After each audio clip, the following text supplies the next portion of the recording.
So this is what I have on mine.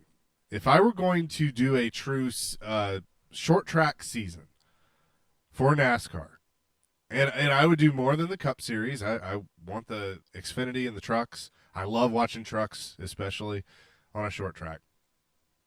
No particular order here. Bristol, Martinsville, Richmond, stay on there. Nashville Fairgrounds for sure would be there. Then, and how I did this, these are tracks that are still standing, don't necessarily have to be in operation, but still standing and could feasibly be converted to NASCAR standards and work. So I understand could be some older tracks or don't host NASCAR, maybe have a weekly series, things like that. So I have Bristol, Martinsville, Richmond, Nashville. South Boston. If you've never seen a race from South Boston, that place is fun.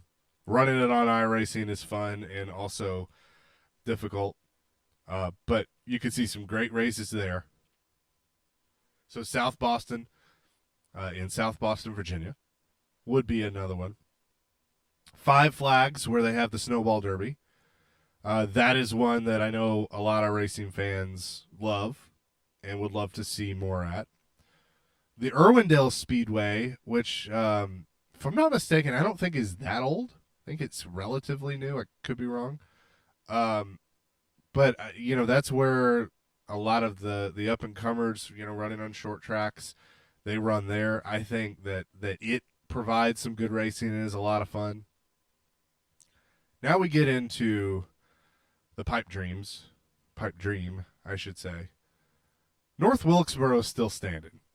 It's still sitting there. And Marcus Smith went on the Dale Jr. download last week, and he said the dream is not dead, which got Dale Jr. very excited, and it got me very excited.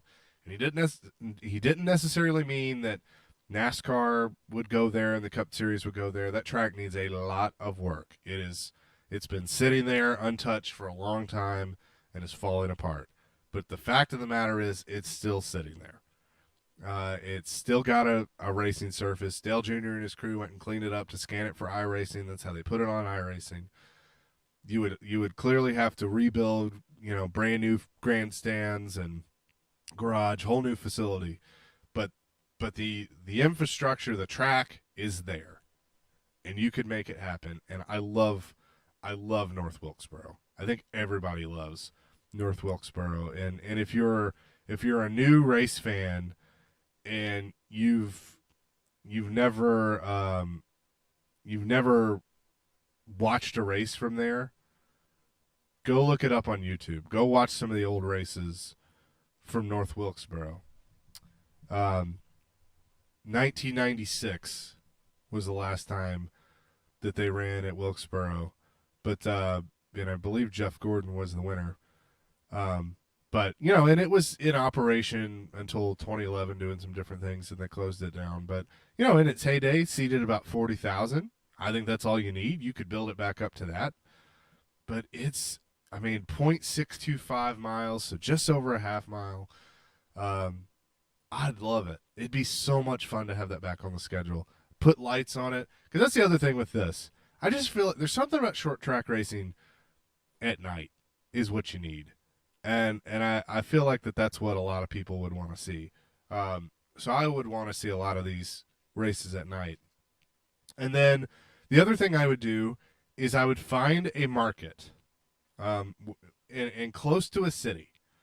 A place that you could do it, that you'd be close to a city, and I'd build a new one.